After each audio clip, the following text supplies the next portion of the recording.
Sejam bem-vindos a mais um episódio do Dia Linux News. O episódio dessa semana está recheado de lançamentos. Tem novidade do Elementary, do Linux Mint, da AMD e até mesmo da Adobe, que inclusive dá para aproveitar no Linux. Então, sem enrolação, bora para as notícias.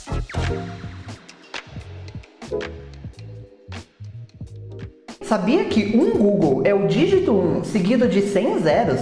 Inclusive, segundo o próprio Google, esse foi inspiração para o nome da empresa. Sabia também que o dígito de número 100 trilhões do Pi é um zero? Isso foi descoberto por uma pesquisadora do Google, utilizando computadores do Google Cloud. O Google recentemente fez 25 anos de idade e, para comemorar, ele lançou uma série de posts com várias curiosidades sobre a história da empresa.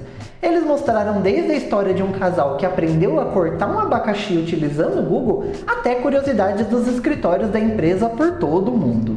Há praticamente um ano, a Adobe comprou o Figma por apenas 20 bilhões de dólares. Com isso, surgiram diversas teorias do porquê a Adobe teria feito essa compra. Inclusive, uma das teorias que mais faz sentido é de que ela gostaria de levar suas outras aplicações para a web também. Aparentemente, essa ideia estava certa, já que a Adobe acabou de lançar oficialmente o Photoshop na web.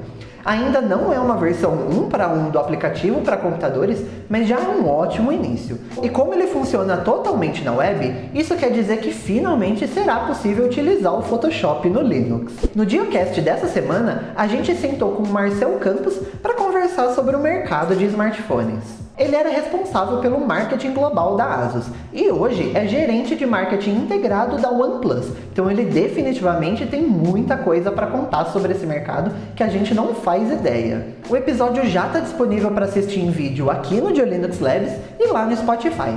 Se você prefere a versão em áudio para ouvir enquanto lava a louça ou enquanto está no trajeto do trabalho, ele também está disponível em todos os aplicativos de podcast. É só pesquisar por Diocast. Todos os links você encontra lá no nosso site, em diocast.com.br.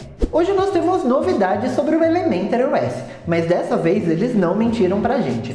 O Elementary OS 7.1 finalmente foi lançado. Essa é uma point release, então não espere um grande redesign ou alguma coisa do tipo, mas ainda assim tem bastante novidade bacana. E o foco dessa versão é principalmente personalização, privacidade e correções de bugs. Uma das novidades é que o sistema agora vai te avisar quando um aplicativo estiver rodando no background. Ele vai precisar pedir permissão antes de abrir automaticamente com o sistema operacional. A loja do Elementary também está com novidades. Agora ela vai te mostrar se um aplicativo pode ver a sua localização, enviar notificações, acessar pastas do sistema, alterar configurações do sistema e até mesmo escapar do sandbox. O Sideload, ferramenta para instalar aplicações de fora da App Center, também ganhou alguns ajustes.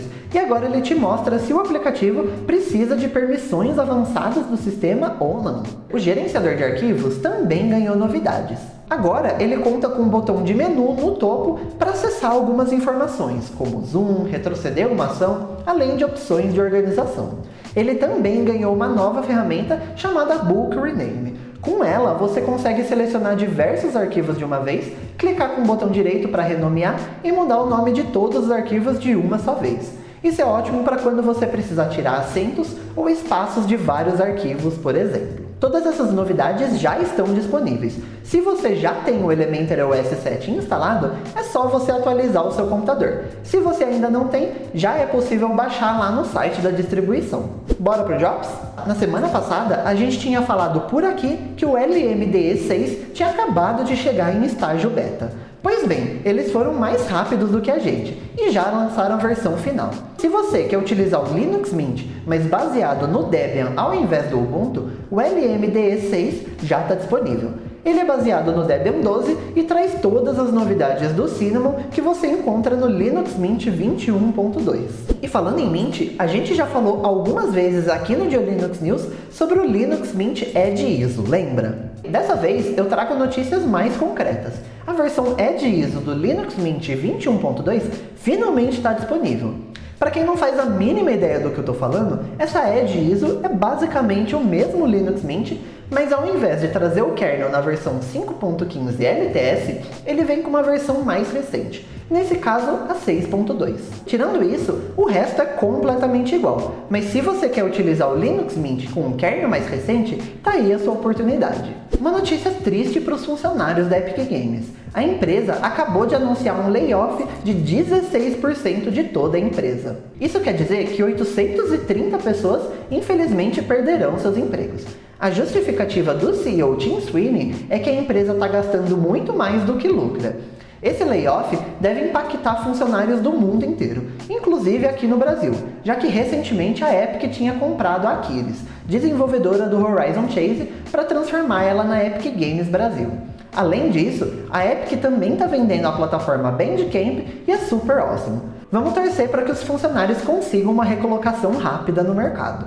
A AMD acabou de anunciar o FSR 3. FSR é uma sigla para Fidelity FX Super Resolution e é uma tecnologia da empresa para realizar upscaling nos jogos, permitindo que o jogo renderize em uma resolução menor do que a exibida, economizando hardware.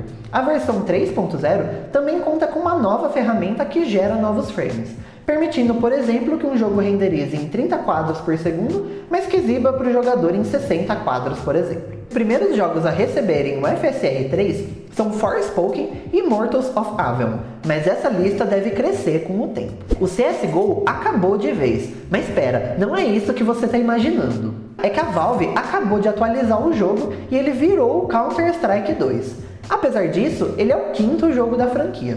Em sua essência, o jogo segue a mesma ideia de sempre, mas com diversas melhorias técnicas, como uma nova mecânica de fumaça que se adapta ao ambiente, mudança na taxa de ticks, além de alguns mapas novos. Alguns mapas que já existiam também foram reformulados para se aproveitar de todas as novidades da Engine Source 2, como iluminação melhorada e gráficos mais polidos.